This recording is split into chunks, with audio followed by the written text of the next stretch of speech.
Salam, selamat pagi, salam sejahtera dalam kasih Tuhan kita Yesus Kristus.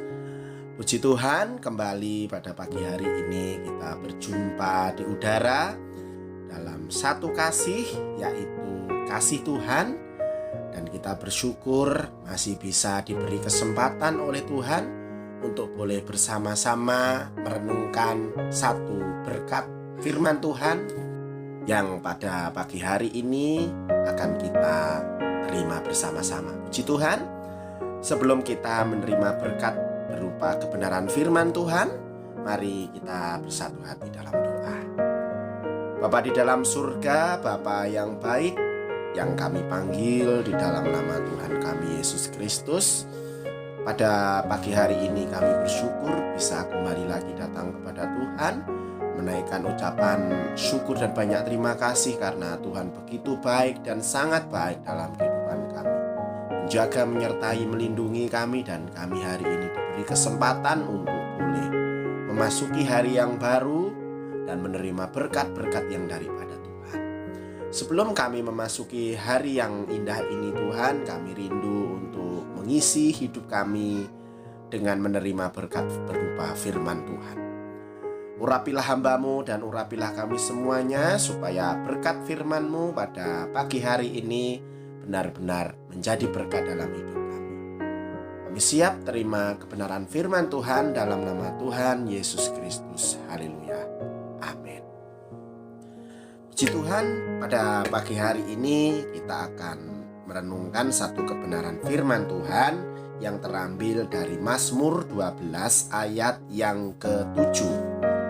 Saya akan bacakan firman Tuhan ini untuk kita semuanya. Mazmur 12 ayat yang ke-7. Janji Tuhan adalah janji yang murni, bagaikan perak yang teruji, 7 kali dimurnikan dalam dapur peleburan di tanah. Pada pagi hari ini saya akan memberikan judul renungan firman Tuhan yang dapat dipercaya.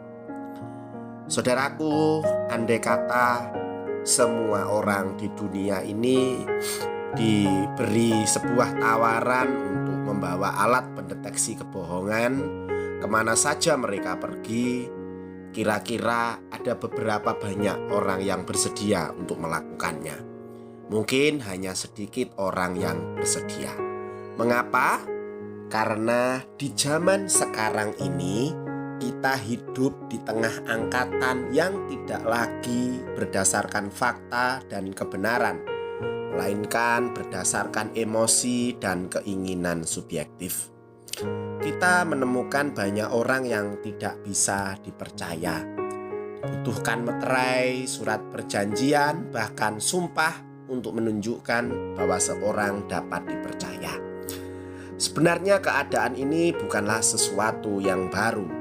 Pada masa lampau pun Daud sudah mengeluhkan banyak orang telah lenyap yang saleh dan yang setia, ayat yang kedua. Umat Allah justru dikelilingi oleh angkatan yang jahat yang berkata dusta satu sama yang lain, penuh dengan bibir manis dan hati yang bercabang, ayat yang ketiga.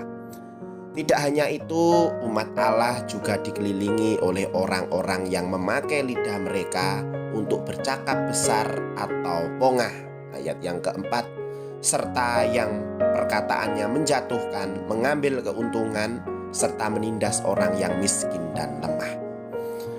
Orang yang berada dalam situasi seperti ini pasti akan frustasi. Apa yang seharusnya kita lakukan? Kita perlu bercermin dari kehidupan Daud yang mengarahkan pandangannya kepada Allah. Ia meminta agar yang penuh dusta dengan janji Allah yang murni bagaikan perak yang teruji dan sempurna, yang digambarkan dengan 7 kali dimurnikan dalam dapur peleburan tanah, ayat yang ke-7. Manusia seringkali tidak dapat menepati perkataannya.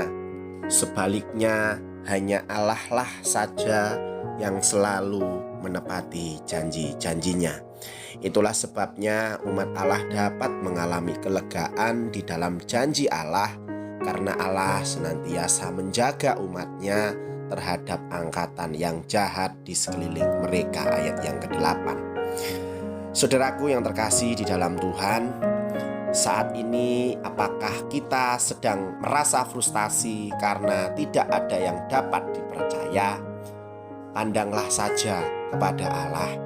Walaupun dusta mengelilingi kita, kita tahu bahwa kita dapat mempercayai Allah dan berpegang pada janjinya. Sekalipun kita sedang berada di tengah himpitan hidup, imanlah yang dapat menolong kita untuk melihat apa yang tidak dapat dilihat oleh mata. Kiranya pada pagi hari ini dengan iman kita tetap memiliki percaya kepada Tuhan. Sekalipun manusia perkataannya tidak dapat dipercaya, tetapi hanya Tuhan Allah lah yang janji-janjinya dapat dipercaya. Pegang teguh janji Tuhan, dan saya percaya janji Tuhan pasti akan digenapi dalam hidup kita. Puji Tuhan, saya akhiri kebenaran firman Tuhan pada pagi hari ini di dalam doa. Bapa di dalam surga, kami mengucap syukur dan berterima kasih untuk kebenaran firman-Mu yang telah Engkau sampaikan kepada kami pada hari ini. Sekalipun kami sekarang hidup di tengah-tengah angkatan orang yang tidak bisa dipercaya, tidak ada orang yang hidup di dalam kebenaran yang sejati. Tetapi ketika kami percaya kepada Tuhan, mempercayai janji-janji Tuhan, maka daripada itu kami dapat dipastikan sebagai orang-orang yang semakin dapat dipercaya, karena Allah yang kami sembah adalah orang yang dapat dipercaya. Mampukan kami untuk juga dapat dipercaya dengan perkataan kami ya Tuhan, supaya kami tidak menjadi batu sandungan di tengah-tengah dunia ini, tetapi biarlah kami dapat menjadi saksi, menjadi berkat di tengah sesama. Mampukan kami melakukan kebenaran firman Tuhan, dan kami percaya hari ini kami siap hidup di dalam kebenaran yang diberikan oleh Allah. Teraikanlah firman-Mu, kami siap diberkati. Dalam nama Tuhan Yesus, haleluya, amin. Puji Tuhan, selamat pagi, selamat beraktivitas. Tuhan Yesus memampukan kita.